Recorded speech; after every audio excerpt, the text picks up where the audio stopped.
So you want to know what's in the July update for ARCHERO? Well, you've come to the right place. ARCHERO has posted 2 new teasers on their official Facebook page for their upcoming July update, and according to them, it will be big. My name is Teeds, and I make many ARCHERO videos from the latest updates, chapter guides to in-depth tier lists and more. Please do subscribe and click the bell for more ARCHERO content. Let's get into it. So ARCHERO posted, July, big update, hero mode, new boss, coming soon. With this post, they've shared 3 images. In the first image, if you look at the left here, there is a purple icon with the words hero. That's the new hero mode, I'm assuming. Now, you may be thinking, what's the hero mode? I couldn't find out any official information from ARCHERO themselves, but reading through the comments, one user suggested that the new hero mode is a harder version of any chapter. I'm not sure where this user got this information from, but that's all we have for now for the hero mode. You could go on the previous chapters on hero mode. Apparently this will give you more item drops, materials, and more challenging fights. I actually like the idea of this. I'm currently on chapter 7 and the chapters previously are a bit boring to grind. Hero mode will make it more challenging while providing better rewards. This is fantastic news for free-to-play players, as right now it's a bit hard to grind for better gear. Hopefully the drop rates for items, ARTA, pets, etc. are way higher, making the game much more fun and not as grindy, which I definitely support. Now the next 2 images are, I'm assuming, the new bosses. I guess this is not relevant for anyone who hasn't completed all the chapters, including myself, but they are pretty cute looking. The first one being a Medusa type looking boss. I'm assuming if she's anything like Medusa, she will turn us into stone or damage us with her stare somehow. The second one being a skeleton king, I think. I have no idea what he will do, but since he has a sword in one hand and fire in the other, I'm assuming he'll be both melee and ranged. That sounds pretty scary, to be honest. I'm not looking forward to that one at all. In the second post, ARCHERO shares, for the birth of the new character, we want to hear if you have any more exciting ideas, appearances, style, or gender. Maybe the hero in your heart will appear in the latest version.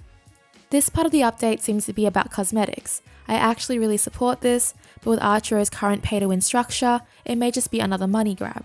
I hope this isn't the case. It's still really cool that we may be able to personalize our characters, and I've had a few viewers ask me how to change the gender, which you currently can't do.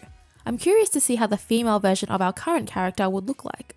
ARCHERO has also responded to a comment that suggests, I think your character should flash red or some other color when hit. Sometimes it's hard to see if you're taking damage.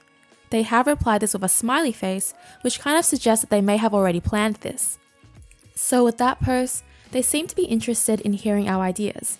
I will link the post in my description box where I encourage you to share your ideas with the team at ARCHERO. Hopefully they will hear us loud and clear.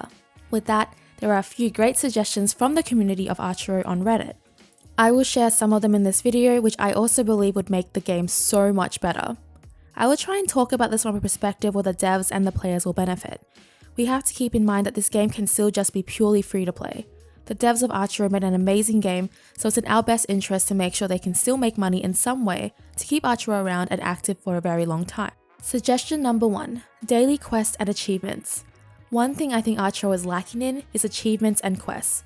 A majority of the game we're just gathering coins and dying to the same darn boss that we absolutely hate. But if we had quests and achievements implemented into the game, this gives us players a sense of purpose for each run or a few runs and so on.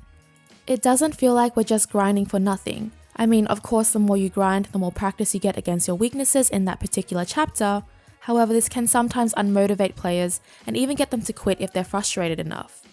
It would be great if they had like a daily quest feature, where quests are given at random that reset every 24 hours. Reddit user King of Hearts made a great suggestion here.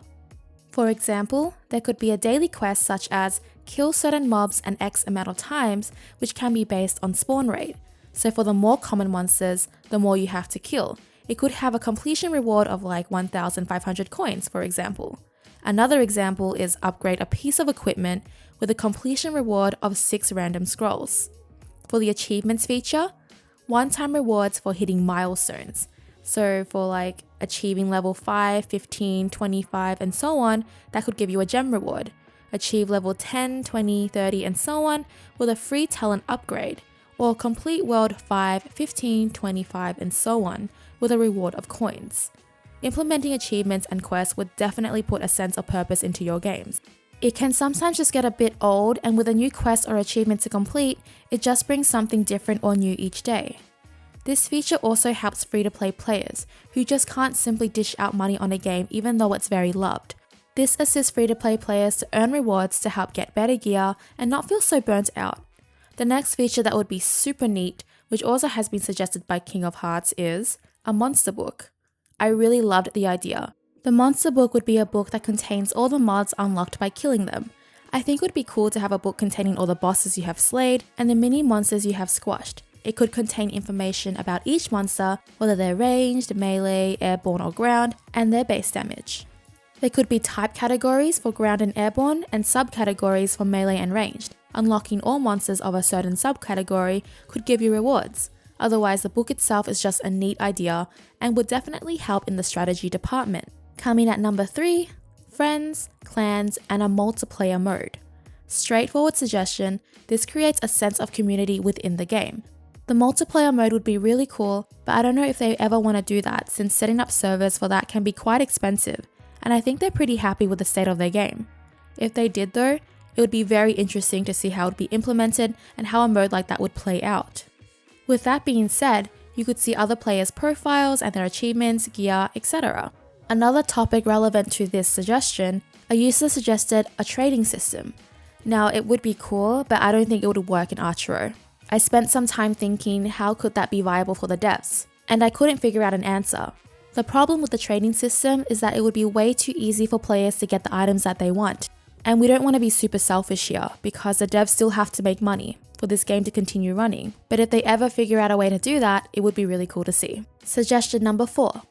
Another feature could be a progress page, maybe on your profile or something. For each chapter, it could have a percentage bar of 5, 10, 20% completed and so on, and along with that, a tries counter. So it could tell us we've tried chapter X and X amount of times, and then cap it once it's completed. So then you'll know how many times it has taken you to complete this chapter. This feature could tie in with the achievements feature. Number 5, practice mode. A mode where you can experiment with abilities, gear, or just practice your dodging and so on. A user suggested to spawn any unlocked character of your choosing. While that would be nice, I don't think it's a good option for the devs, since being able to practice against any monster of your choosing would make the chapter runs much easier. That translates into decreased profits for the devs. Instead, I think summoning maybe different types of dummies or default monsters and being able to set them as ranged, melee, ground, or airborne, and testing your gear on those targets. Number 6, skill rerolls. Sometimes we all get a set of terrible skills that we absolutely do not want anything to do with at all. This idea is great for those instances. User 2Jam suggested it could cost coins from your adventure stock or your overall stock. He also considers the devs, and with us using more coins, it may push some players to purchase more coins, giving the devs money, so there is little or no loss. I think this would be great if it allowed you to reroll once per set. Suggestion number 7 is convert unwanted item into scrolls. I'm sure we all know how frustrating it is to get an item that we don't want at all in a chest, and it kind of just sits there in our inventory. While the idea itself is great, I also can't find a way where it could be viable for the devs as well. Another user suggested that frustration is what makes people buy gems. Still, the idea surrounding converting unwanted items into something, I think is a really great idea, I just don't know what. With this suggestion, it's hard to find a balance where the devs and the players would be happy. There are also a few suggestions for game improvements. The first one being the movement joystick should be invisible. Because there are bosses like in chapter 4, it's difficult to see the projectiles through the joystick. This suggestion is also applied to credits and scrolls, especially in the wave chapters, where there are like credits everywhere on the ground. It can be a little bit confusing when playing. And probably a really annoying one is the energy. Some players are demanding more energy because it just takes way too long to wait for one energy. I think it takes around 10 minutes for one. So in my opinion, I think they should make the duration of that just shorter. There are a few more suggestions listed on the ARCHERO community on Reddit. I will link that in the description box below for you to check out if you're interested. With that said, what kind of features or changes would you like to see in ARCHERO? Comment down below. I love to read them and start a discussion. And with that, this will be all for today's video. I thank you very much for watching. Please do subscribe and click the bell to keep up to date with the newest updates, guides, tier lists, and more for ARCHERO. A few upcoming videos for ARCHERO will be a farming guide, hopefully a chapter 7 guide, and part 2 of my strategy series. If you haven't seen part 1, I highly suggest you do. In that video, I talk about stutter stepping, re-rolling levels and bosses, and how to maximize your usage of the devil. A like and comment would be super rad and I'd really appreciate it. I hope to see you again. Bye!